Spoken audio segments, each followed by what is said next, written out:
कल माननीय प्रधानमंत्री जी ने इंडोनेशिया की दौरे के अंदर जब उन्होंने इंडोनेशिया की पार्लियामेंट को संबोधित कर रहे थे तब उन्होंने हमारे उड़ीसा के गौरव को बढ़ाया, भारत की गौरव को बढ़ाया।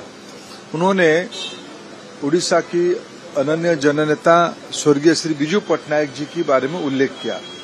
इंडोनेशिया की आजादी की लड़ाई में स्वर्गीय बिजू बाबू की बहुत बड़ी भूमिका थी, इसीलिए इंडोनेशिया ने उनको विशेष मर्यादा दिया है।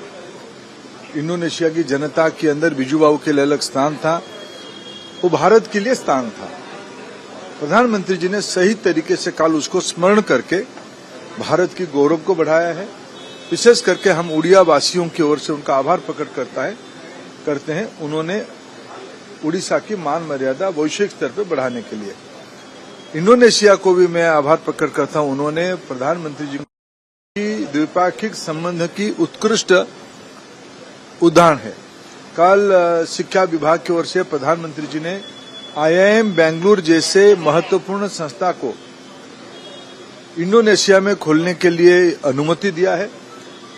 भारत की शिक्षा प्रणाली, भारत की शिक्षा व्यवस्था अभी सही मायने में ग्लोबल हो चुका है।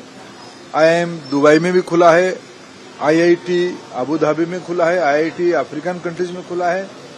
यह सब प्रमाणित करता है भारत की जो प्राचीन परंपरा की शिक्षा व्यवस्था की ग्लोबल एक्सेप्टेंस बढ़ रही है।